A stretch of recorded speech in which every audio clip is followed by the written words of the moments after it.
Welcome, dear friend, to this quiet evening space where rest and wisdom meet beneath the gentle cloak of night. As you settle into this moment, wherever you are in the world, I invite you to take a slow, deep breath. Feel the air fill your lungs completely, then release it with a soft sigh, letting the day's weight fall away like autumn leaves drifting from their branches. If you'd like, share in the comments where you are listening from and what time it is in your corner of the world. Know that across distances and time zones, we gather here in the universal need for rest, for peace, for the gentle wisdom that arrives only when we stop striving and simply allow ourselves to be. Take another breath, deeper this time, and as you exhale, feel your shoulders soften, your jaw unclench, your forehead smooth. Let your body sink more fully into whatever supports you now, whether bed or cushion or chair. There is nowhere you need to be, nothing you need to accomplish in this moment. The day has already given what it could give. The night now asks only that you receive its gift of stillness and restoration. Tonight, we explore a teaching as old as the mountains and as fresh as this very breath you're taking now. It is the teaching of the candle that bows to the soft dark, the wisdom of surrender that paradoxically brings us home to our truest strength. In our world of endless doing, constant grasping, and perpetual planning, we have forgotten something essential that the ancients knew well. We have forgotten that sometimes the most powerful thing we can do is nothing at all. We have forgotten that control is often the heaviest burden we carry, and that in releasing it, we discover a lightness we never knew was possible. Imagine for a moment a single candle flame burning in a vast, dark room. The flame stands upright, proud, casting its small circle of light into the surrounding darkness. It flickers and dances, doing what flames do, being what flames are. But here is what we often miss in our hurried observation. The flame does not fight the darkness. It does not strain to illuminate every corner of the room. It does not burn with anxiety about all the shadows it cannot reach. It simply burns, offering its light freely to whatever space receives it, and where its light ends, it allows the darkness to be exactly what darkness is, soft and deep and complete in itself. The candle flame teaches us that there is profound wisdom in knowing our place, in offering what we can offer without demanding that it be everything. The darkness is not the enemy of the flame. They exist together in perfect balance, each making the other more beautiful, more necessary, more real. And when the candle finally gutters and bows to the encompassing dark, it does not do so in defeat but in natural completion, returning to the greater mystery from which all light emerges and to which all light returns. This is the teaching we will explore together tonight as you journey towards sleep and dreams. Through stories whispered by the wind and carried on the breath of countless generations, we will discover what it means to release our grip on control, to trust the river of life even when we cannot see where it flows, and to find in surrender not weakness but the deepest peace we have ever known.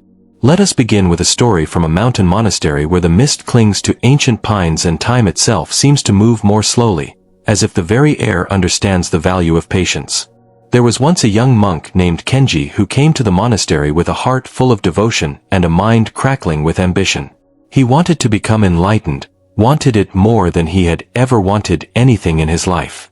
He woke before dawn each morning to meditate, sat longer than anyone else in the meditation hall, practiced walking meditation with such focused intensity that the other monks sometimes smiled gently at his determined footsteps on the worn wooden floors. Kenji fasted when others ate, studied when others rested, and approached every teaching, every practice, every moment as if it were a mountain to be conquered through sheer force of will. The monastery's teacher, an old woman named Master Suki who had lived through 80 winters and whose eyes held both the sparkle of streams and the depth of still ponds, watched Kenji with quiet attention. She said nothing for many months, allowing him to exhaust himself in his striving, to learn what he could learn through effort alone. But one evening, as twilight painted the sky in shades of plum and ash, she found him in the garden, kneeling beside a bed of dying chrysanthemums with tears streaming down his face. "Teacher," Kenji said when he noticed her presence, not bothering to hide his distress, "I have been here for 3 years. I meditate for hours every day. I follow every precept perfectly. I study the sutras until my eyes burn.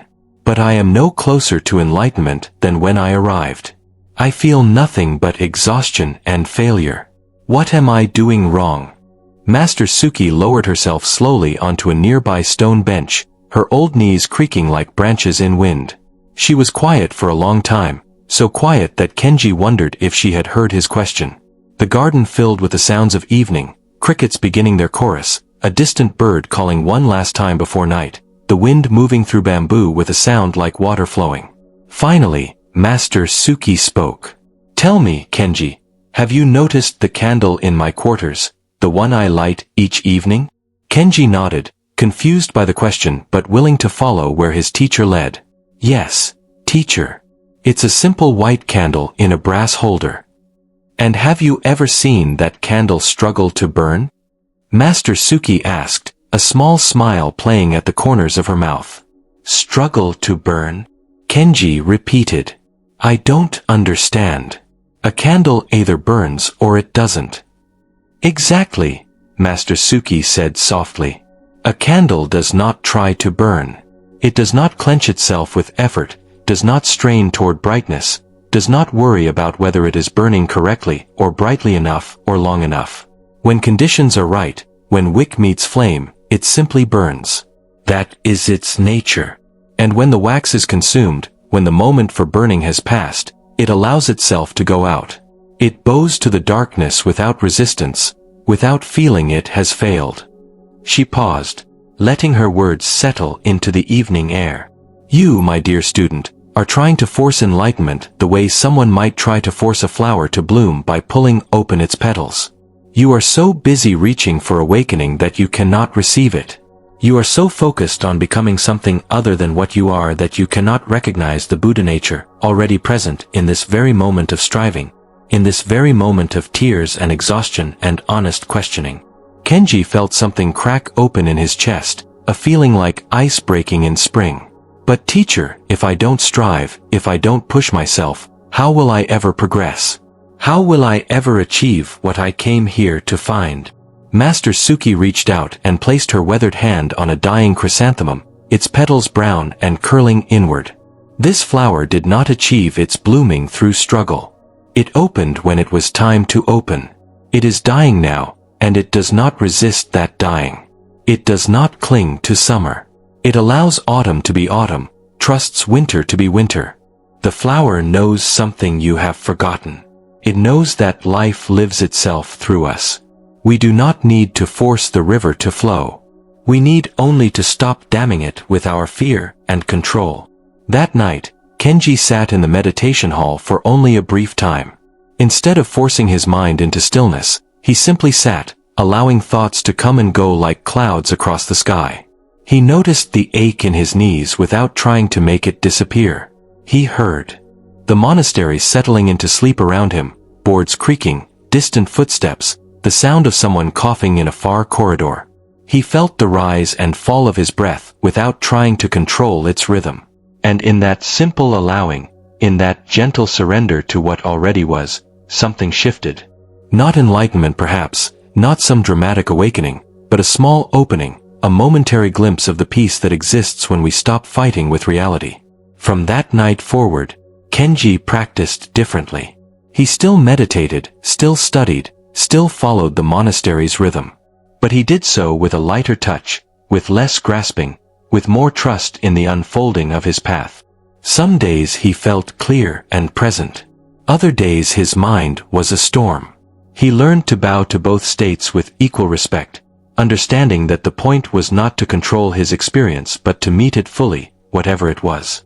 The candle of his awareness learned to burn simply and honestly, and when darkness came, as it sometimes did, he learned to rest in that darkness without panic, trusting that dawn always follows night, not because we demand it but because that is the nature of things.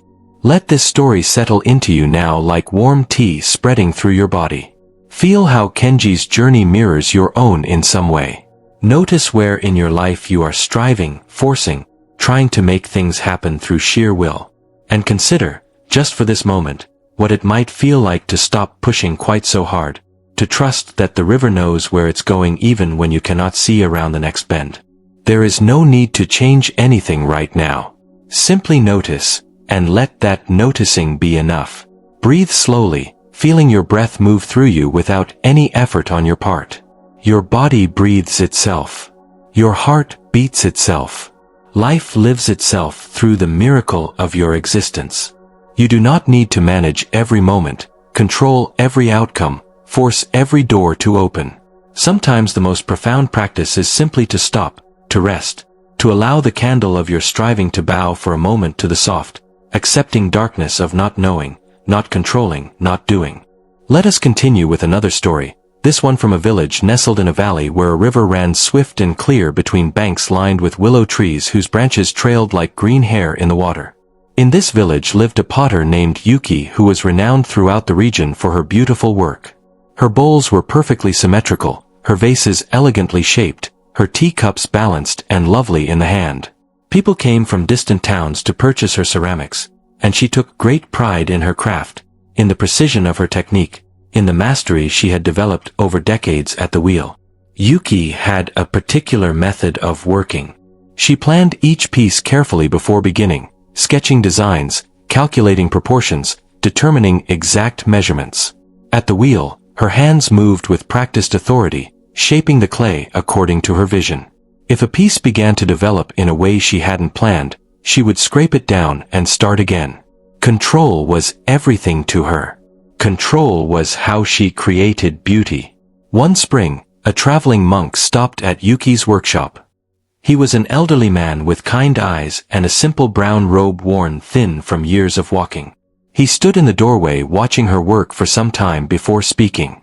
"Your pieces are beautiful," he finally said. "Technically perfect." Yuki looked up from the bowl she was shaping, pleased by the compliment. "Thank you. I have worked many years to achieve this level of skill." The monk nodded slowly. "May I ask you something? When you work, are you happy?" The question surprised Yuki.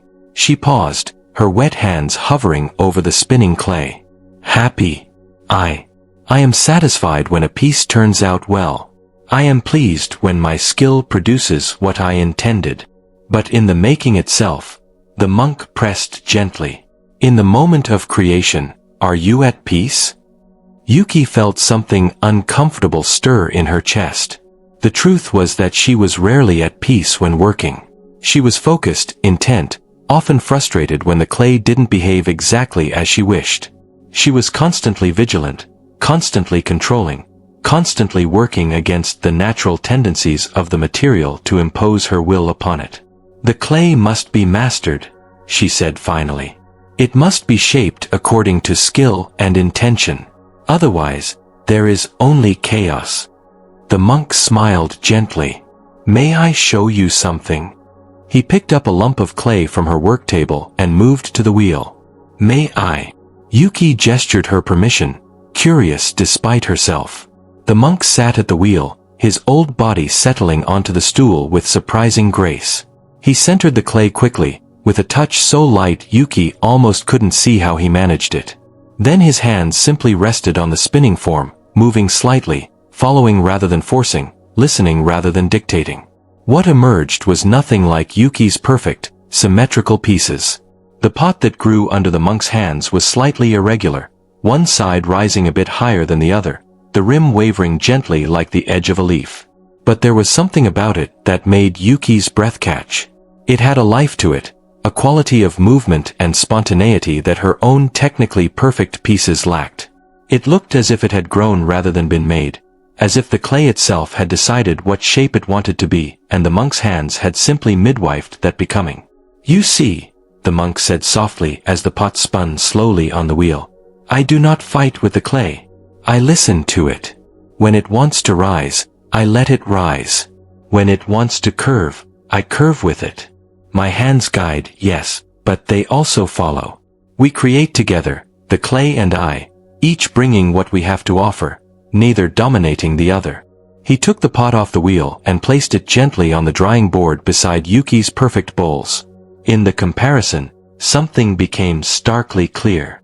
Yuki's bowls were beautiful but somehow static, fixed, held in place by precision.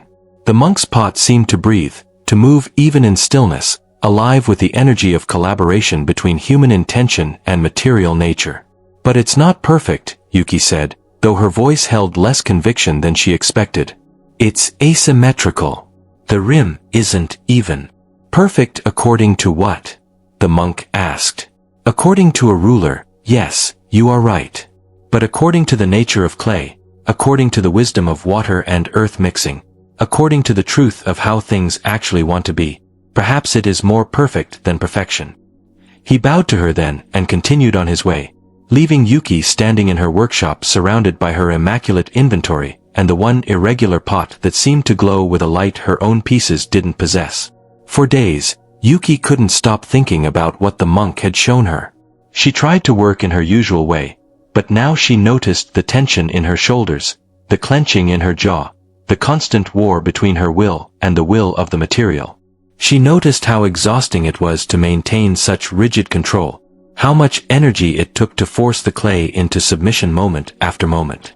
Finally, one evening when the workshop was lit only by lamplight and the sound of the river outside her window, Yuki sat at the wheel and did something she had never done before. She centered a lump of clay and then simply placed her hands on it with the lightest touch she could manage. She felt the spin of the wheel, the coolness of the wet clay, the way it wanted to move. And instead of immediately imposing her vision on it, she waited. She listened. She felt. Her hands began to move almost of their own accord, responding to subtle pressures and resistances in the clay. When the form wanted to swell in one direction, she allowed it. When it wanted to narrow, she gently supported that narrowing. She was still using her skill, still bringing her decades of experience to the work, but she was using them differently, offering them as suggestions rather than commands, as conversation rather than dictation. What emerged was unlike anything she had ever made. A bowl that curved and flowed, with a rim that rose and fell like distant hills, with walls that were thinner in some places than others, with a base that sat solid but not rigid. It was, by her old standards, deeply imperfect. It was, by some new understanding she was just beginning to grasp, more beautiful than anything she had created through control alone. Yuki sat looking at this bowl for a long time as the lamp burned low and the river whispered outside. She felt tears on her cheeks though she hadn't realized she was crying. Something had shifted in her, some iron door had opened, some long-held grip had released. She understood suddenly that she had been at war with life itself, trying to bend the world to match her vision rather than allowing her vision to dance with the world's inherent nature. She had been exhausting herself trying to be the sun when she could have been the moon, reflecting light rather than forcing it, illuminating without burning, beautiful precisely because of her willingness to wax and wane with the natural rhythm of things. From that night forward, Yuki's work changed. She still made bowls and vases and teacups. She still used her skill and experience. But she worked differently, with a quality of listening and collaboration that transformed everything she touched. Some of her new pieces were still quite symmetrical. Others wandered into unexpected shapes. All of them carried a vitality, a presence, an aliveness that made people stop and stare. When customers asked her what had changed in her technique, she would smile and say simply, "I stopped fighting. I started dancing instead." Rest with this story now, letting it wash over you like water over smooth stones. Consider where in your own life you might be fighting when you could be dancing, forcing when you could be listening, controlling when you could be collaborating with the natural intelligence of how things want to unfold. Your life is like clay on the wheel. Yes, you bring your skill, your intention, your experience. But life itself also has a wisdom, a direction, a way it wants to move. What happens when you stop pushing quite so hard and start feeling for that natural movement? What happens when you trust that the collaboration between your will and life's will might produce something more beautiful than your will alone could ever force into being? Breathe into this question without needing to answer it. Let it simply rest in you like a seed in dark earth, trusting that understanding will grow in its own time, in its own way, when conditions are right. Your body is growing heavier now, more relaxed, sinking more deeply into rest. This is good. This is natural. You do not need to make sleep happen. Sleep will arrive when it arrives, and in the meantime, you can simply rest in this twilight space between waking and dreaming, listening to these stories the way you might listen to rain on a roof, letting them soothe you without needing to grasp their meaning too tightly. Let me tell you now of a merchant who learned about surrender in a way he never expected. In a bustling city where merchants hawked their wares and trade ships came and went like birds migrating with the seasons, there lived a man named Taro who dealt in silk and spices. He was successful, wealthy, known for his shrewd business sense and his ability to predict market trends. Taro prided himself on being in control of every aspect of his business. He tracked every coin, managed every transaction, personally inspected every shipment. He slept little, worked constantly, and believed that his success was entirely the result of his vigilance and effort. The marketplace is chaos, he often told his apprentices. The only way to prosper is through careful planning and constant management. Leave nothing to chance. Control everything you can control. One year, Taro invested everything he had in a shipment of rare spices from distant lands. He had calculated carefully, researched the markets, determined that this particular cargo would bring enormous profit. He arranged for the finest ships, the most experienced captains, the securest routes. He controlled every variable he could possibly control. The ships set sail on a clear morning with favorable winds. Taro stood on the dock watching them disappear over the horizon, already counting the profits in his mind. All he had to do now was wait. But 2 days after the ships departed, a storm rolled in from the sea, the worst storm anyone could remember in a generation. For 3 days and 3 nights, the wind howled and rain lashed the city. The waves were said to be as tall as buildings, the lightning constant as daylight. When the storm finally passed, word began to trickle back. Many ships had been lost. Many merchants had been ruined. Taro waited in an agony of suspense for news of his fleet. Days passed. Then weeks. Finally, word came. All 3 of his ships had gone down.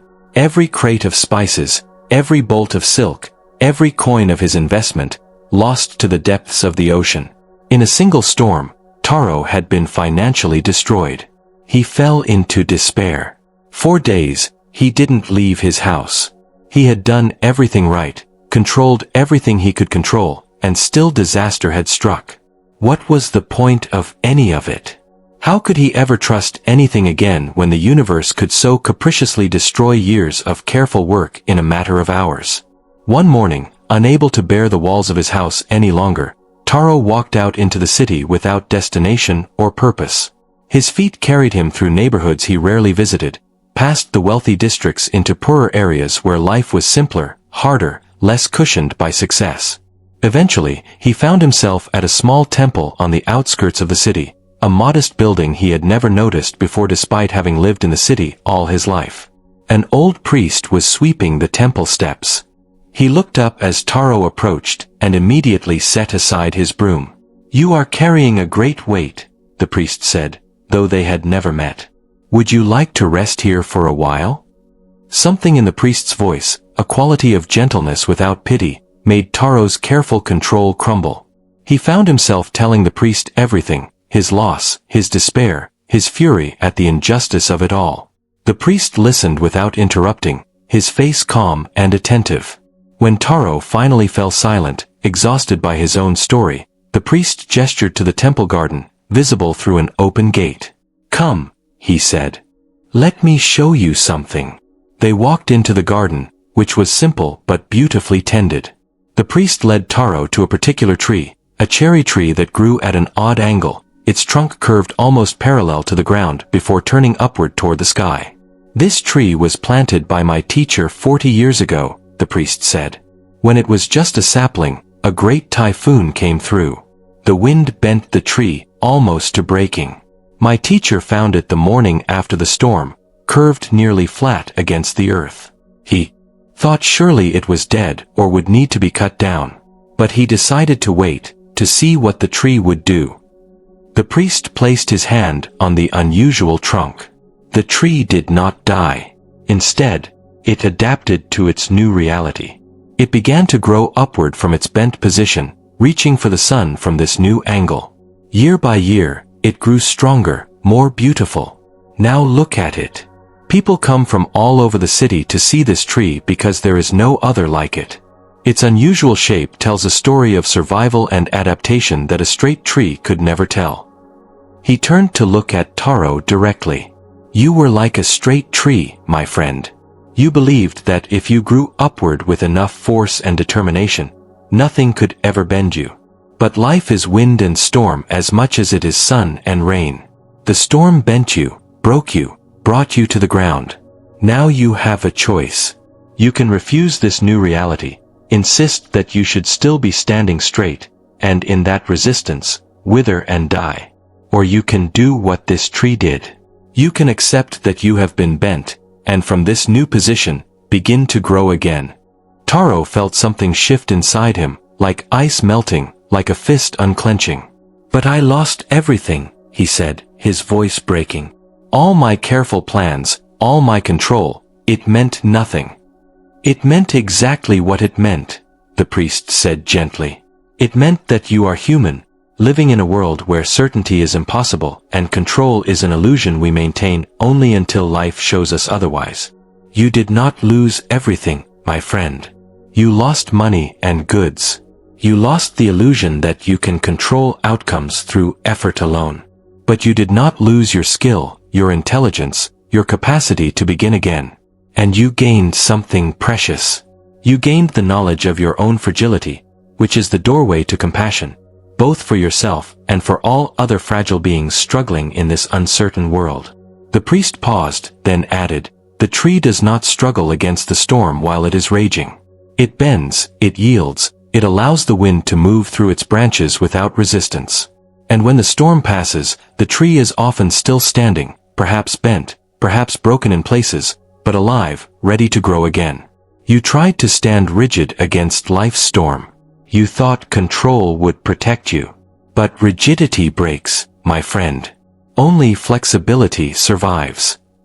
Taro stayed at the temple for many hours that day, sitting in the garden, looking at the bent tree that had become beautiful precisely because it had surrendered to what it could not control. Slowly, very slowly, he began to feel something loosen in his chest, some knot of rage and despair beginning to untangle. In the weeks and months that followed, Taro began to rebuild his life, but he built it differently. He started small, trading in the local markets rather than dealing in expensive imports. He worked with his hands, something he hadn't done since he was young. He learned to sit with uncertainty rather than constantly trying to eliminate it. When business went well, he was grateful but not attached. When business went poorly, he adjusted without despair. He discovered that there was a freedom in having less to control, in admitting that he had never been in control in the first place, in trusting that life would continue to unfold whether he managed every detail or not. Years later, Taro's business had grown again, not to its former size but to a comfortable sufficiency. More importantly, he had grown. Where once he had been driven and anxious, now he was more at ease, more present, more capable of enjoying the moment he was in rather than constantly worrying about the next one. He never forgot the bent tree, and sometimes when faced with something he couldn't control, he would remember to bend rather than break, to yield rather than resist, to trust that even in loss, even in failure, the capacity to grow again remained intact. Let this story wash through you now as you drift deeper into relaxation. Feel the weight of control beginning to lift from your shoulders. You do not need to hold the world together with the force of your will. The world held itself together long before you were born and will continue long after you are gone. Your job is not to control everything but to show up fully for what is actually here, to respond with wisdom and flexibility to whatever life brings, and to trust that even when things fall apart, as they sometimes must, you carry within you the resilience to begin again. Breathe slowly, feeling your breath as a tide that rises and falls without any effort from you.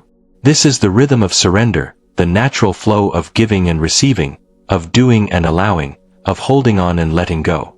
You are safe here in this moment. You are held by the same intelligence that keeps stars in their courses and brings spring after winter without anyone needing to manage the process. Let me tell you one more story before your mind drifts entirely into the realm of dreams, a story about a farmer who learned the deepest lesson of surrender in his old age.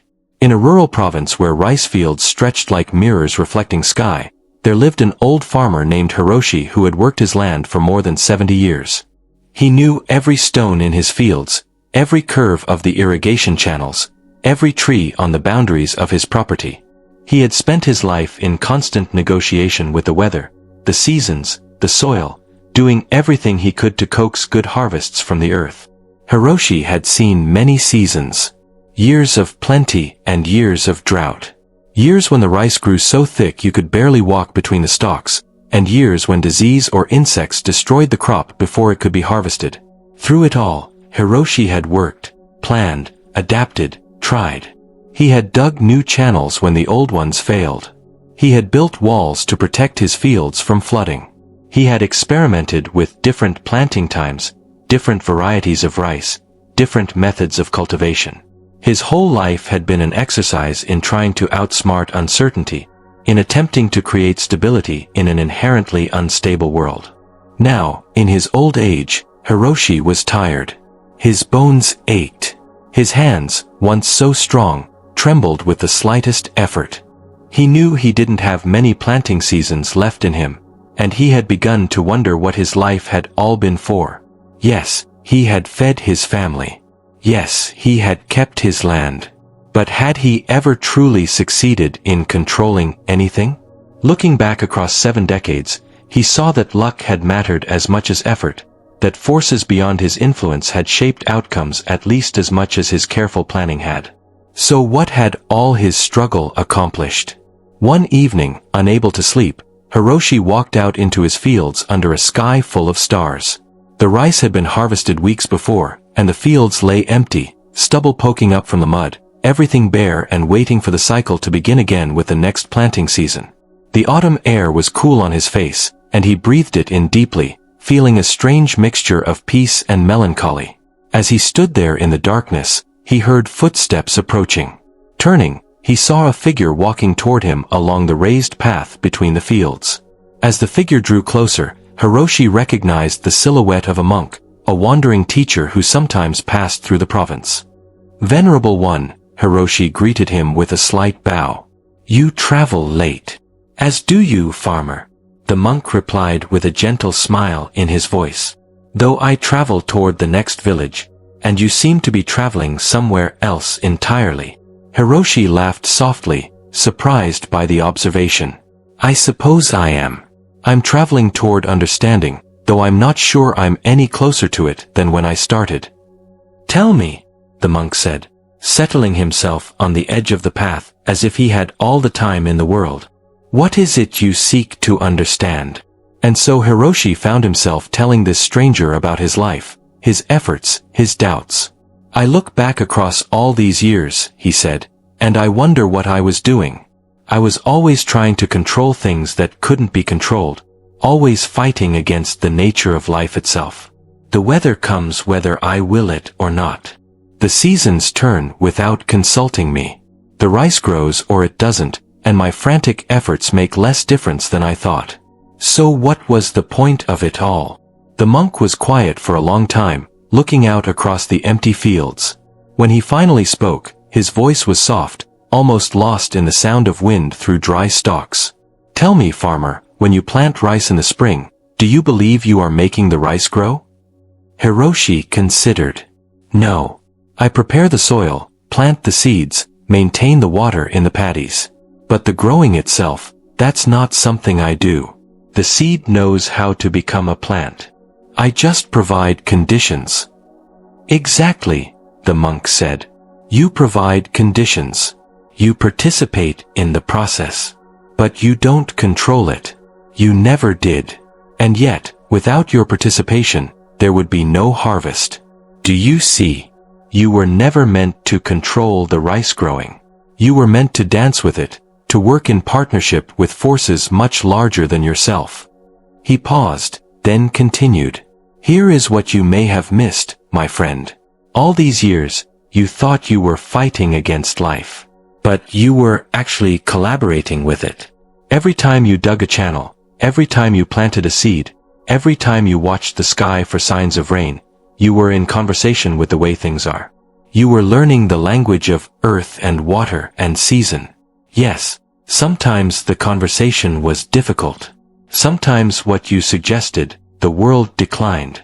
But other times, what you offered and what the world offered met perfectly, and rice grew, and your family ate, and the cycle continued. Hiroshi felt tears starting to form, though he couldn't have said exactly why. But I failed so many times.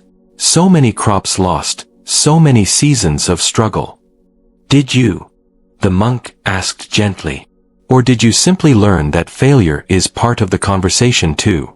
The fields that flooded taught you where to build walls. The drought years taught you where to dig deeper wells. Even the losses were teachers, showing you the limits of control, inviting you to develop not mastery but wisdom, not dominance but dance. The monk stood, preparing to continue his journey. Here is what I think, old farmer.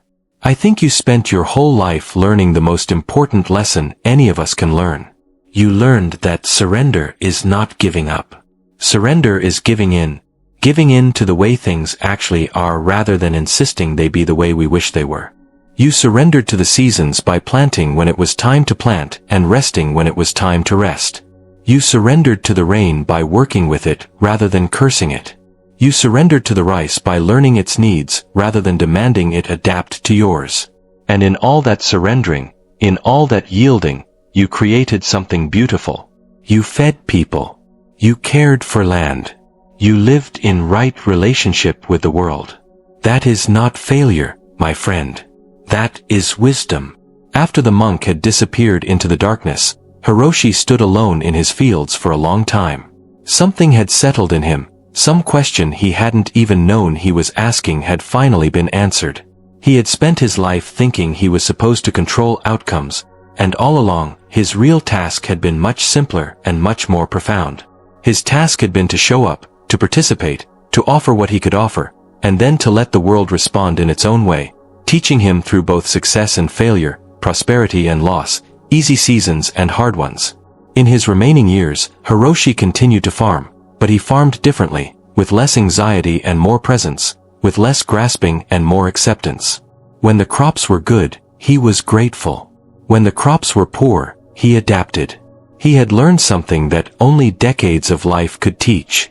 He had learned that the point was never to win against life but to live it fully, to dance with it rather than fight it, to trust that there is an intelligence in the way things unfold that includes his efforts but isn't limited by them. And in his very last season, when his body finally told him it was time to stop, he walked out into the fields one final time. He looked at the green shoots just beginning to rise from the mud, at the mountains in the distance still wearing their caps of snow, at the clouds moving across the vast sky. And he bowed, not in defeat but in completion, the way a candle bows to the soft dark when its time for burning is done. Journey 2. Somewhere in your life, you are like Hiroshi, trying to control what cannot be controlled, forgetting that your role is not to force outcomes but to participate with presence and wisdom in the unfolding of your days. What would it feel like to release that burden of constant managing? What would it feel like to trust that you can show up fully, offer your best, and then allow life to respond in its own way, teaching you through whatever comes? Breathe into these questions without urgency. Let them rest in your consciousness like stones resting at the bottom of a stream, visible but not disturbing the flow of water moving over them. Your breath continues its rhythm, in and out, like waves on a shore, each exhale a small letting go, each inhale a gentle receiving. You are doing nothing to make this happen. It happens through you, as you, because you are part of the great breathing of the world itself. Your eyelids are heavy now, so heavy, and if they close completely, that is perfectly natural. If they flutter between closed and open, that too is fine. There is no right way to receive these stories, no correct way to surrender into rest. Simply allow yourself to be exactly as you are in this moment, and trust that sleep will find you when it's ready, the way dawn finds the world each morning without anyone needing to summon it. Let me tell you now about a teacher and student who walked together through a forest in late autumn, when the leaves were falling like rain, carpeting the path in layers of gold and crimson and amber brown. The student was young and earnest, troubled by questions that seemed to have no answers. She walked beside her teacher in silence for a long time, watching the leaves drift down through shafts of afternoon light, hearing them whisper as they landed on the thousands of leaves already fallen. "Teacher," she finally said, breaking the comfortable silence, "I am afraid. I'm afraid of making wrong choices, afraid of failing, afraid that no matter how hard I try, I won't be able to create the life I want. How do I let go of this fear? How do I find peace when everything feels so uncertain? The teacher stopped walking and knelt down, picking up a single leaf that had just fallen, its edges still curled and damp. She held it up so the sunlight shone through it, illuminating the intricate network of veins that had once carried water and life through its structure. "Look at this leaf," the teacher said softly. For months, it clung to its branch. It drank sunlight, turned that light into food for the tree. It danced in the wind, rustled in rain, provided shade on hot days. It did what leaves do, completely and fully. And now, in autumn, when the tree no longer needs it, when its time of service is complete, what does it do? The student looked at the leaf, at its beautiful colors, the way it had transformed from green to gold in its final days of life. "It lets go," she said quietly. "Yes," the teacher agreed. "It lets go. It doesn't cling to the branch crying, 'But I'm not ready. I haven't lived long enough. I'm afraid of falling.' The leaf trusts. It trusts that its time of clinging is over and its time of falling has begun. It doesn't resist. It doesn't fight. It simply releases its grip and allows the wind to carry it where the wind will carry it." The teacher released the leaf she was holding, and they both watched as it drifted on the breeze, tumbling and spinning, finally coming to rest on the path ahead of them. The leaf doesn't know where it will land. It doesn't know what will become of it, whether it will nourish the soil or blow away into the stream. It doesn't plan its falling or try to control its descent. It simply falls, and in that falling, there is a kind of perfection, a rightness that comes from complete surrender to what is. They began walking again, their feet crunching softly on the carpet of fallen leaves. The student was quiet, trying to understand, trying to feel what the teacher was pointing toward. But her mind kept returning to her fears, to all the uncertainties that plagued her days and haunted her nights. "But teacher," she said after a while, "a leaf doesn't have consciousness. It doesn't worry because it can't worry.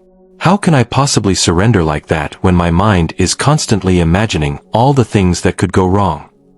The teacher smiled, as if she had been waiting for exactly this question.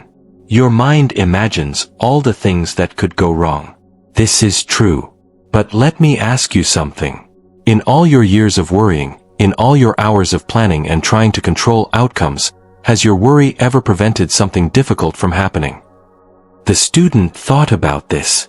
She thought about all the times she had worried about exams and worried herself sick, but still had to take the exam. All the time she had worried about difficult conversations and worried herself into knots, but still had to have the conversation. All the time she had worried about loss and worried herself into exhaustion, but still experienced loss when it came. "No," she admitted. "My worry has never prevented anything. It only makes me suffer twice, once in the imagining and once in the experiencing." "Exactly," the teacher said. "Worry is a form of resistance. It is your mind's way of trying to control the future by rehearsing all possible difficulties. But the future cannot be controlled through mental rehearsal. It will arrive in its own way, bringing what it brings, and you will meet it with whatever resources you have in that moment. Not the resources you imagine you might have, not the strength you wish you had, but the actual capacities present in the actual moment when it actually arrives." They came to a small bridge crossing a stream. The teacher stopped in the middle of the bridge and looked down at the water flowing beneath them. "Come here," she said.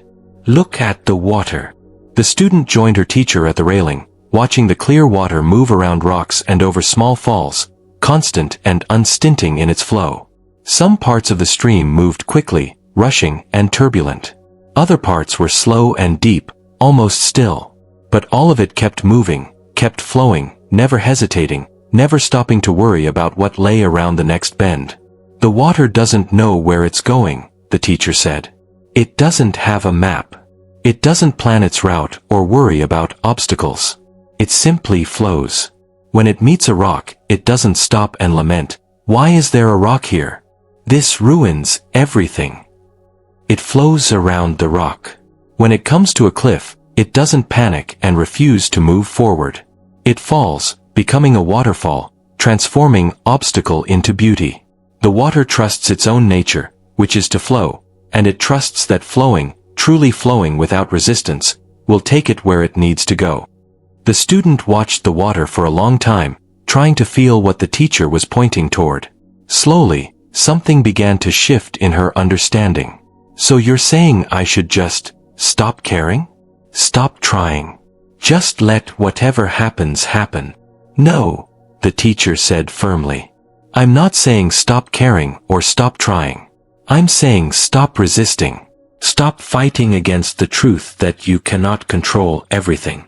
The water cares about flowing. It commits completely to flowing. But it doesn't care about controlling the landscape. It works with what is, not against it. You should absolutely care about your life, about your choices, about living with integrity and wisdom. But you can do all of that without the exhausting burden of trying to control outcomes. She paused, then added, You see, my dear student, the great suffering comes not from life's challenges but from our resistance to those challenges. The pain is inevitable. We are human. We live in bodies that age and feel pain. We love people we will lose. We invest in projects that sometimes fail. But the suffering, the deep anguish that goes beyond necessary pain, that comes from our refusal to accept what is, our insistence that reality should be different than it is. The teacher picked up a small stone from the bridge and dropped it into the stream below. They watched the ripples spread outward in perfect circles, the water accepting the stone without complaint, absorbing the disruption and returning to its natural flow. When something difficult enters your life, the teacher said, you can be like the water. You can accept the disruption, feel the impact fully, and then return to your flow. Or you can be like a dam, trying to stop the river, fighting against the nature of things, creating pressure and stress that will eventually break you. As the sun lowered toward the horizon, painting the forest in shades of honey and gold, they continued walking. The student felt something loosening in her chest, some tight knot of fear and control beginning to unravel. She thought about the falling leaves, about the flowing water, about her own life with all its uncertainties and all her futile attempts to eliminate those uncertainties through worry and planning. I think I'm beginning to understand, she said quietly. It's not about becoming passive or not caring. It's about distinguishing between what I can actually influence and what I need to release into the hands of life itself. It's about doing my best and then trusting that my best is enough, that I am enough, even when outcomes don't match my preferences. The teacher reached out and squeezed her student's hand. Yes. And more than that, it's about recognizing that you were never in control in the first place. Control was always an illusion, a story your mind told itself to feel safe. But real safety doesn't come from control. It comes from the deep knowing that you have the capacity to meet whatever comes, that you are resilient enough to bend without breaking, flexible enough to adapt to changing circumstances, trusting enough to surrender to the flow of life and see where it carries you. As darkness began to gather under the trees, they walked back toward the monastery in companionable silence, leaves crunching underfoot, the first stars appearing in the deepening blue overhead. The student felt different, lighter somehow, as if she had set down a burden she didn't even know she was carrying. She understood that this teaching would need to be learned again and again, that she would forget and remember, tighten and release, grasp and surrender in an ongoing rhythm. But for this moment, walking through autumn twilight with her teacher, she felt the peace that comes when we stop fighting with reality and simply allow ourselves to be part of its great unfolding. Rest now in the wisdom of this teaching. Feel how it applies to your own life, your own struggles with control and surrender. Notice the places where you are gripping tightly, trying to force outcomes, resisting what is. And consider, just for this moment, what it might feel like to relax that grip slightly, to trust that you are held by something larger than your individual will, something that carries you the way a river carries a leaf, the way the night sky holds stars, the way the breath breathes itself through your body without any effort or anxiety. Your whole body is heavy now, sinking into the surface beneath you, supported completely, held safely. Your mind is drifting, thoughts becoming more distant, more dreamlike, less insistent. This is good. This is natural. You are releasing the day, releasing the need to manage or control or understand. You are allowing yourself to fall into rest the way a leaf falls from its branch, trusting the process, surrendering to what is. Let me share with you one final teaching, a story so gentle it will carry you across the threshold between waking and sleeping, between thinking and dreaming, between effort and complete, beautiful rest. In a monastery high in the mountains, where mist clung to ancient pines and the air was thin and clear and so quiet you could hear your own heartbeat, there lived a very old monk named Daichi. He had been at the monastery for more than 60 years, arriving as a young man full of questions and staying until his hair had turned white as snow and his back had bent like a bow. Daichi had a particular job in the monastery. Each evening at twilight, it was his task to light all the candles in the meditation hall, dozens of them, small flames that transformed the large dark space into a place of gentle illumination. And each morning at dawn, before anyone else was awake, it was his task to extinguish those candles, allowing the natural light of day to take their place. For 60 years, Daichi had performed this simple task, lighting and extinguishing, a rhythm as constant as the phases of the moon. Other monks came and went, some staying for years, others for only a season. Teachers lived and died. The monastery grew, adding new buildings, and then shrank again when times were hard. Through all these changes, Daichi lit the candles at twilight and extinguished them at dawn, a quiet constant in a world of flux.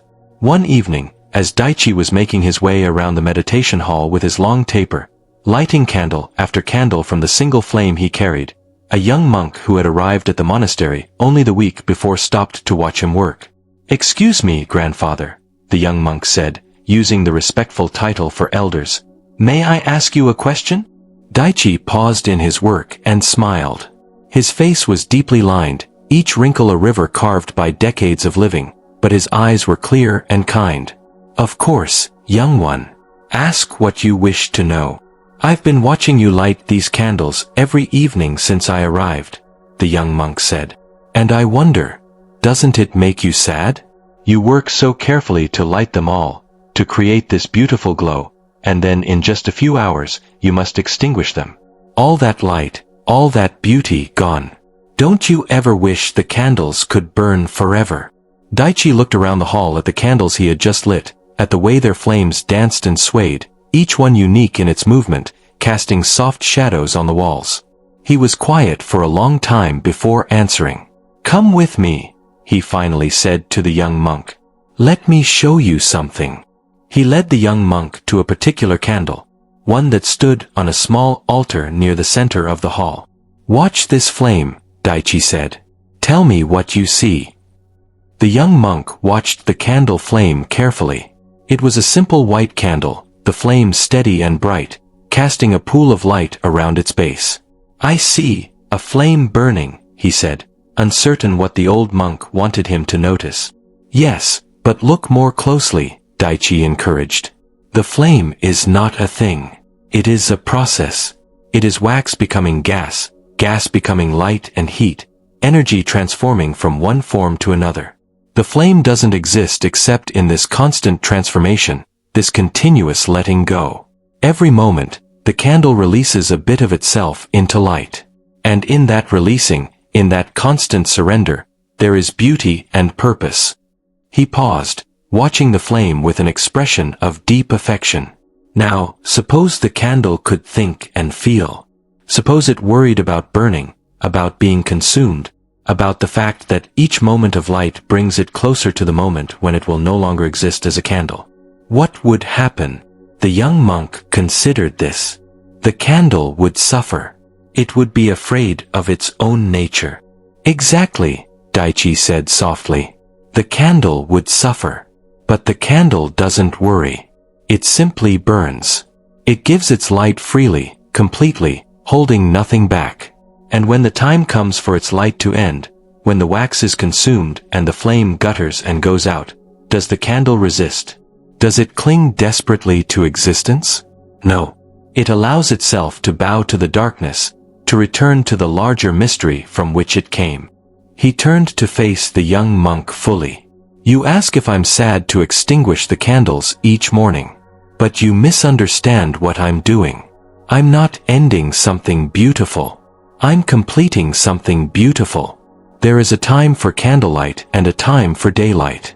There is a time for the special illumination of evening meditation and a time for the clear light of morning. My job is not to make the candles burn forever. My job is to honor both the lighting and the extinguishing, to understand that both are necessary, both are part of the cycle. The young monk was quiet, trying to absorb this teaching. Daichi smiled at him with great gentleness. We spend so much of our lives afraid of endings, he said. Afraid of loss, of death, of the darkness that comes when light goes out. But endings are not enemies. They are the completion of cycles. Every exhalation makes room for the next inhalation. Every sunset makes room for the night sky's stars. Every winter makes room for spring. The candle teaches us this. It shows us that there is profound beauty in burning fully while we burn, and profound grace in bowing to the darkness when our time for burning is complete. In the weeks that followed, the young monk often thought about this teaching. He began to notice how he was constantly trying to hold on to pleasant experiences, to make them last longer than their natural duration, and how this created a subtle tension in him, an inability to fully enjoy what was present because he was already mourning its future loss. He noticed how he resisted difficult experiences, wishing them away before they had completed their cycle, and how this resistance often made the difficulties last longer and hurt more deeply.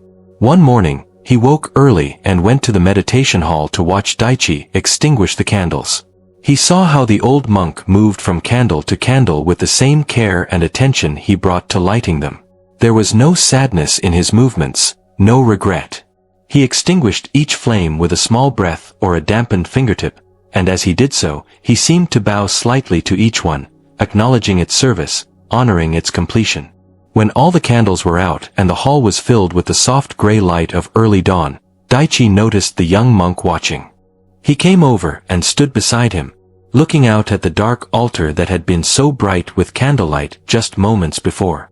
"Do you understand now?" Daichi asked quietly. "I think so," the young monk replied. "The peace isn't in making things last forever. The peace is in fully accepting each moment as it comes and fully releasing each moment as it goes. The candles burn beautifully because they don't resist burning. And they go out peacefully because they don't resist ending." Daichi nodded, his weathered hand resting briefly on the young monk's shoulder. "Yes. And we humans are like candles too. We burn with the light of consciousness for a brief time in the vast darkness of eternity. Our job is not to burn forever. That's impossible and was never the point. Our job is to burn truly while we burn, to give our light freely and fully, to serve whatever purpose our particular flame can serve. And when the time comes, as it will come for all of us, our job is to bow to the soft dark without fear or resistance, trusting that we have been exactly what we were meant to be, that our light mattered for the time it shone, and that the darkness we return to is not an enemy but the infinite source from which all light emerges and to which all light returns. Now, as you drift deeper into sleep, feel yourself as that candle. For today, you have burned. You have given your light whatever light you had to give. You have met what came, handled what needed handling, done what you could do. And now, like the candle at dawn, it is time to bow to the soft dark, to release your hold on consciousness, to trust the darkness to restore you. The darkness is not your enemy. It is the place of rest, the place of renewal, the infinite space from which you will emerge again tomorrow, ready to burn again in whatever way tomorrow asks. But for now, for this sacred now, you can release. You can let go.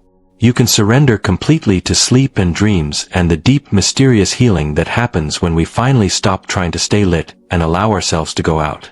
Your breath is so slow now, so soft, barely a whisper of movement. Your body is completely heavy, completely relaxed, supported and held by the bed beneath you like a boat held by water, rocking gently on the surface of a calm sea. Your mind has released its grip on thought, allowing images and sensations to drift past like clouds across a twilight sky. Present but not substantial, visible but not solid, there but not demanding anything from you. You are safe. You are held. You are exactly where you need to be. The candle of your waking consciousness bows now to the soft dark of sleep. There is no resistance, no fear, no clinging. There is only this gentle surrender, this sweet release, this profound trust in the natural cycle of waking and sleeping, burning and resting, light and darkness dancing their eternal dance. Let yourself go completely now. Fall into sleep the way a stone falls into deep water, simply, naturally, without hesitation or second thought. The darkness receives you with infinite gentleness. The night holds you with tender care. And somewhere in the depths of this surrender, you will find what you were always seeking in all your striving and controlling and grasping. You will find peace. Not peace as the absence of challenge, but peace as the presence of complete acceptance, complete trust, complete willingness to be exactly what you are in exactly this moment. The candle bows. The soft dark receives. And in that eternal embrace, there is nothing but rest, nothing but wholeness, nothing but the infinite, loving awareness that has always been here, waiting for you to stop running and simply come home. Rest now, dear one. Rest completely. The world will be here tomorrow, and tomorrow you will rise again, bright and renewed. But for now, there is only this perfect darkness, this perfect stillness, this perfect peace. Sleep well.